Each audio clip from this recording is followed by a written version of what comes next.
ಎಲ್ಲರಿಗೂ ಶರಣು ಶರಣಾರ್ಥಿ. ಒಂದ ಮೂಲಗ್ ಒಂದ ಪತುರಿ, ಸಾಲೆಲ್ಲ ಬೆಲ್ಲದ ಪತುರವ್ವ, ಪತುರಗ ಪನಿವಾರ ಗುಳ್ಳವ್ವ ನಿನ್ನ ಮುತ್ತಿನಂಥ ಮಂಗಳವಾರ. ಏನಿವತ್ತ ಹಿಂಗೆ ಹಾಡಾಕತ್ತಾಳ ಅನ್ಕೊಂಡ್ರೇನು? ಹೌದ್ರಿ, ಆಷಾಢ ಮಾಸ ಮುಗಿಯಾಕ ಬಂತು, ಇನ್ನ ಗುಳ್ಳವನ್ ಕತಿ ಹೇಳಿಲ್ಲಂದ್ರ ಹೆಂಗ? ನಮ್ಮ ಉತ್ತರ ಕರ್ನಾಟಕದ ಕಡೆ ಆಷಾಢದಾಗ ಪ್ರತಿ ಮಂಗಳವಾರ ಸಾಕಷ್ಟು ಜನರ ಮನ್ಯಾಗ, ಯಾರ ಮನ್ಯಾಗೆಲ್ಲ ಪದ್ಧತಿ ಇರ್ತದ ಅವ್ರೆಲ್ಲರ ಮನ್ಯಾಗೂ ಗುಳ್ಳವು ಕುಂಡ್ರಿಸ್ತಾರ. ಗುಳ್ಳವ್ವ ಏನ್ ಹಂಗಂದ್ರ ಯಾ ಹಬ್ಬದ ಬಗ್ಗೆ ಹೇಳಾಕತ್ತಾಳಿಕಿ ಅಂತ ಅನ್ಕೊಂಡ್ರೇನು? ಹೇಳ್ತೀನಿ ಕೇಳ್ರಿ. ಜಾನಪದದಾಗ ಒಂದ್ ಚಂದನ್ ಕತಿ ಐತಿ. ಒಂದ್ ಹಳ್ಳ್ಯಾಗ ಒಬ್ಬ ಬಡ ರೈತ ಇದ್ದ. ಅವನಿಗೆ ಒಬ್ಬ ಮಗಳಿದ್ಲು, ಚಿನ್ನಮ್ಮ ಅಂತ ಹೇಳಿ. ಅದೇ ಊರಾಗ ಇನ್ನೊಬ್ಬ ಭಾರಿ ಸಾವುಕಾರ ಇರ್ತಾನ. ಅವನಿಗೂ ಒಬ್ಬ ಮಗ ಇರ್ತಾನ. ಆದ್ರ ಮಗನಿಗೆ ಯಾವುದೋ ಕಾರಣಗಳಿಂದ ಒಟ್ಟ ಹೆಣ್ಣು ಸಿಕ್ಕಿರುವುದಿಲ್ಲ, ಮದುವೆ ಆಗಿರುವುದಿಲ್ಲ. ಮಗ ಇನ್ನೇನು ಮುದುಕ ಆಗಿ ಹೊಂಟು ಬಿಟ್ಟಿರ್ತಾನ. ಈ ಬಡ ರೈತಗ ಹಣದ ಅಭಾವ ಇರ್ತದ. ಮಗಳು ಮದ್ವಿ ಮಾಡಾಕ ಕೈಯಾಗ ಕಾಸಿರ್ಲಾರ ಸಂಬಂಧ ಈತ ಮದ್ವಿ ಮಾಡಿರುವುದಿಲ್ಲ.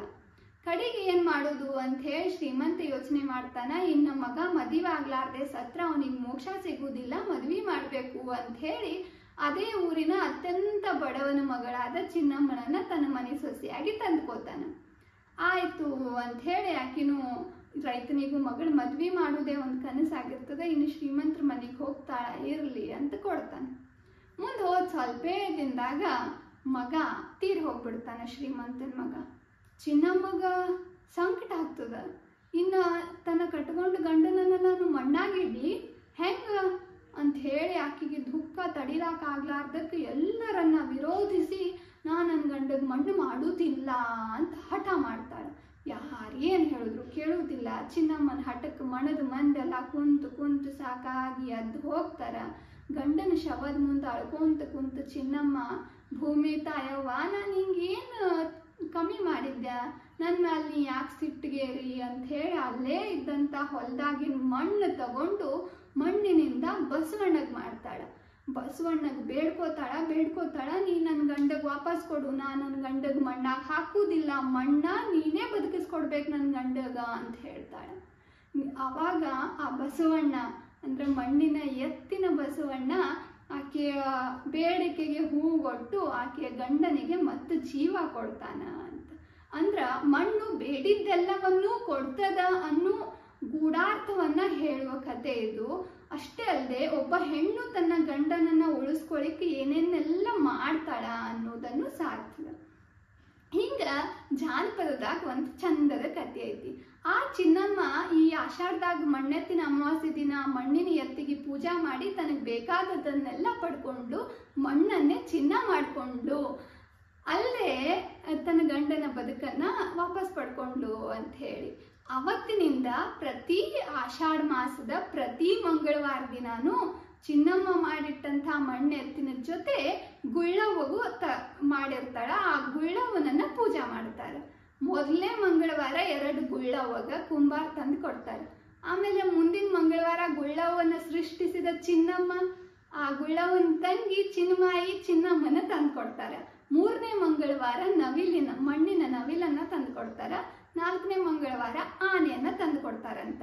ಅಲ್ಲಿಂದ ಕೊನೆ ಮಂಗಳವಾರ ಯಾವ್ದಾಗಿರ್ತದ ಅವತ್ತಿನ ದಿನ ಆ ಗುಳ್ಳವನ ಮೂರ್ತಿಗೆ ಪೂಜಾ ಮಾಡಿ ಎಲ್ಲಾ ಮನ್ಯಾಗಿನ ಹೆಣ್ಮಕ್ಳೆಲ್ಲ ಕುಂತು ಅದನ್ನ ತಲೆ ಮ್ಯಾಲ ಹೊತ್ಕೊಂಡು ಹೊಳಿ ದಂಡಿಗೋ ಕೆರಿ ದಂಡಿಗೋ ಹೋಗಿ ಗುಳ್ಳವಾಗ ಅಲ್ಲಿ ಬಿಟ್ಟು ಶಿಸ್ತ ಭರ್ಪೂರ ಎಲ್ಲಾರ ಮನ್ಯಾಗಿನ ಬುತ್ತಿ ಊಟ ಕಟ್ಕೊಂಡು ಹೋಗಿದ್ದನ್ನ ಕುಂತು ಉಂಡು ಹೊಟ್ಟಾಗಿನ ಮಾತೆಲ್ಲ ಹೇಳ್ಕೊಂಡು ಸಮಾಧಾನ ಮಾಡಿಕೊಂಡು ಪ್ರಕೃತಿಯ ಸೌಂದರ್ಯವನ್ನ ಆಸ್ವಾದಿಸ್ಕೊಂಡು ಗುಳ್ಳವನ ಬಗ್ಗೆ ಹಾಡ್ಕೊಂತ ಮನೆಗೆ ಬರ್ತಾರೆ. ಇಟ್ಟಾಳವ್ವ ಹೆಜ್ಜಿ ಮುಡ್ದಾಳವ್ವ ಗೆಜ್ಜಿ, ಬಾಳಿಯ ಬನ್ನದಾಗ ಬರ್ತಾಳ ನಮ್ಮ ಗುಳ್ಳವ್ವ. ಇಟ್ಟಾಳವ್ವ ಹೆಜ್ಜಿ ಮುಡ್ದಾಳವ್ವ ಗೆಜ್ಜಿ, ಬಾಳಿಯ ಬನದಾಗ ಬಳ ಬರ್ತಾಳ ಗುಳ್ಳವ್ವ ಅಂತ ಹಾಡ್ತಾರೆ. ಇನ್ನು ಗುಳ್ಳವ್ ಬರೋ ಮುಂದೆ ಹೆಣ್ಮಕ್ಳು ಹುಡುಗಿಯರು ಗುಳ್ಳವ್ಗೆ ಅಲಂಕಾರ ಮಾಡ್ಬೇಕಂತ ಸಣ್ಣ ಮಕ್ಕಳೆಲ್ಲ ಗುಡ್ಡಕ್ಕೆ ಹೋಗಿ ಗುಲ್ಗಂಜಿ ತರ್ತೀನಿ ಎಂದ ಬರ್ತಿ ಗುಳ್ಳವ್ವ ಅಂತಾರ. ಕಾಶಿಗೆ ಹೋಗಿ ಕುಸುಬಿ ತರ್ತೀನಿ ತರ್ತೀನಿ ಎಂದ ಬರ್ತಿ ಗುಳ್ಳವ್ವ ಅಂತ ಕೇಳ್ತಾರಂತ. ಅಂದ್ರ ಆ ಮಣ್ಣಿನ ಗುಳ್ಳವನ ಮೂರ್ತಿಗೆ ಈ ನಿಸರ್ಗದತ್ತವಾಗಿ ಸಿಗುವಂತ ಗುಲಗಂಜಿ, ಈ ಕುಸುಬಿ, ಜೋಳ, ಗೋಧಿ, ಈ ಮನ್ಯಾಗಿನ ಧಾನ್ಯಗಳ ಕಾಳುಗಳಿಂದನೇ ಎಷ್ಟು ಚಂದ ಅಲಂಕಾರ ಮಾಡ್ತಾರಲ್ರಿ. ಒಬ್ಬೊಬ್ರು ಮನೆ ಗುಳ್ಳವನು ನಿಂತು ಕಣ್ಣು ತುಂಬ್ಕೋಬೇಕು, ಅದ್ರ ಮುಂದೆ ಯಾವ ಆರ್ಟ್ ಸ್ಕಲ್ಪ್ಚರ್ ಎಲ್ಲ ವೇಸ್ಟ್ ಅಂತ ಅನಿಸ್ಬಿಡ್ತದೆ. ಈ ಹಬ್ಬಗಳ ಹಿಂದೆ ಅದೆಷ್ಟು ಬ್ಯೂಟಿನೆಸ್, ಅದೆಷ್ಟು ಶ್ರೀಮಂತಿಕೆ ಇತ್ತು ನೋಡ್ರಿ. ಮಣ್ಣನ್ನ ಪೂಜಿಸುವ ಮಣ್ಣಿನೊಳಗೆ ನಾವು ಏನೆಲ್ಲವನ್ನ ಮಾಡ್ಬೋದು ಅನ್ನೋದು. ಈ ಆಷಾಢ ಮಣ್ಣೆತ್ ನಮಾಸಿಗೆ ಚಾಲೂ ಆಗಿದ್ದು ಗಣಪತಿ ಹೋಗುತ್ತನ ನಾವು ಮಣ್ಣನ್ನ ಆರಾಧಿಸ್ತೀವಿ, ಪೂಜಿಸ್ತೀವಿ. ಅಂದಿನ ಹಬ್ಬಗಳೊಳಗೆ ಆ ಶ್ರೀಮಂತಿಕೆ ಇತ್ತು, ಅಲ್ಲಿ ಸೊಗಸಿತ್ತು, ಅಲ್ಲಿ ಹೆಣ್ಮಕ್ಳ ಕರಕುಶಲತೆ ನಮ್ಗೆ ಎದ್ದು ಕಾಣ್ತಿತ್ತು. ಅವರ ಸೃಜನಾತ್ಮಕತೆಯನ್ನ ಅವರು ತೋರ್ಪಡಿಸಿಕೊಳ್ಳಲಿಕ್ಕೆ ಅವರಿಗೆ ಅವಕಾಶ ಇತ್ತು. ಅವರ ಆಂತರ್ಯದೊಳಗಿದ್ದ ಕಲೆಗಳನ್ನ ಅವರು ವ್ಯಕ್ತಪಡಿಸ್ತಿದ್ರು, ಅವರ ಭಾವನೆಗಳನ್ನ ಹಾಡಿನ ಮುಖಾಂತರ ಹೊರಗೆ ಹಾಕ್ತಿದ್ರು, ಅವರಲ್ಲಿದ್ದ ಕಲೆಗಳನ್ನ 4 ಜನರ ಜೊತೆ ಹಂಚ್ಕೊಳ್ತಿದ್ರು. ಇವತ್ತಿನ ಹಬ್ಬಗಳು ಬರೀ ಆಡಂಬರ ತೋರಿಸುವಾಗ್ಬಿಟ್ಟವ. ರೊಕ್ಕಿಲ್ಲ ಅಂದ್ರ ಹಬ್ಬ ಇಲ್ಲ ಅನ್ನೋ ಲೆಕ್ಕಕ್ಕೆ ಈಗಿನ ಹಬ್ಬ ಬಂದಾವ. ಆಗಿನ ಹಬ್ಬಕ್ಕೆ ಖರ್ಚೇ ಇದ್ದಿದ್ದಿಲ್ಲ. ಮಣ್ಣಿಗೇನು ಖರ್ಚದ, ಆ ಹಾಡ್ಲಿಕ್ಕೇನು ಖರ್ಚದ, 4 ಮಂದಿ ಕೂಡಾಕ ಏನು ಖರ್ಚದ, ಅದನ್ನ ಅಲಂಕಾರ ಮಾಡಾಕ ಏನು ಖರ್ಚದ. ಅವ್ರು ಏನು ಬಳಸ್ತಿದ್ರು, ಗುಲಗಂಜಿ, ಮನ್ಯಾಗಿದ್ದಿದ್ದು ಕಾಳ ಜೋಳ, ಇವನ್ನ ಎಷ್ಟು ಸೊಗಸಾಗಿ ವೈಜ್ಞಾನಿಕವಾಗಿ ಹೆಣದಿದ್ರಲ್ಲ ನಮ್ಮ ಜಾನಪದ ಹಬ್ಬಗಳು ಅಂತ ನನಗೆ ಇವತ್ತಿಗೂ ಆಶ್ಚರ್ಯ ಅನಿಸ್ತದ. ಅಂತ ಹಬ್ಬ ಮಾಡ್ಬೇಕಂದ್ರೆ ಭಾಳ ಗಟ್ಟಿ ಇರಬೇಕು ಬಿಡ್ರಿ. ಈಗ ಗುಳ್ಳವನನ್ನ ಹಿಂಗೆಲ್ಲ ನೆನೆಸ್ಕೊಂತ, ಗುಳ್ಳವನನ್ನ ಹಾಡ್ಕೊಂತ ಆಷಾಢ ಮಾಸ ಕಳೀತಿದ್ರು ನಮ್ಮ ಉತ್ತರ ಕರ್ನಾಟಕದ ಕಡೆ. ನಮ್ಮ ಮನ್ಯಾಗ ನಮ್ಮ ಸೋದರತ್ತಿ ಮನ್ಯಾಗ ಮಾಡಿದಂಥ ಗುಳ್ಳವ, ಆಕೆಯ ಮೊಮ್ಮಗಳ ಜೊತೆ ಇದ್ದಿದ್ದ ಫೋಟೋ ಒಂದು ಹಾಕಿರ್ತೀನಿ. ನನ್ನ ತಾಯಿಯ ತವ್ರ ಮನೆ ಬಾಗಲಕೋಟೆ ಜಿಲ್ಲಾ ಜಮಖಂಡಿ ತಾಲೂಕ್ನಾಗಿಂದು ಅವ್ರ ಮನ್ಯಾಗಿನ ಗುಳ್ಳವನ ಫೋಟೋನು ಹಾಕಿರ್ತೀನಿ. ನಿಮ್ಮ ಮನ್ಯಾಗ ನೀವು ಗುಳ್ಳವ ಕೂಡ್ಸಿದ್ರ, ಗುಳ್ಳವನ ಜೊತೆ ನಿಮ್ಮ ನೆನಪುಗಳು ಏನಾರ ಇದ್ರ ಅವುಗಳನ್ನ ನನ್ನ ಜೊತೆ ಹಂಚ್ಕೊಳ್ಳೋದು ಮಾತ್ರ ಮರಿಬೇಡ್ರಿ. ನಿಮ್ಮ ಮನ್ಯಾಗಿನ ಗುಳ್ಳವನ ಫೋಟೋನು ನನಗೆ ಕಳಿಸ್ರಿ. ಗುಳ್ಳವನ ಜೊತೆ ನೀವು ಹೊಂದಿದ ನೆನಪುಗಳನ್ನ ನನ್ನ ಜೊತೆ ಹಂಚ್ಕೊಳ್ರಿ.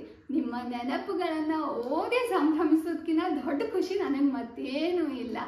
ಆಷಾಢ ಮಾಸ ಬಂದಾಗೆಲ್ಲ ಗುಳ್ಳವ ನೆನಪಾಗ್ತಾಳ, ಗುಳ್ಳವನ ಹಾಡುಗಳು ನೆನಪಾಗ್ತಾವ, ಆ ಮಣ್ಣಿನ ಸಂಭ್ರಮ ನೆನಪಾಗ್ತದ.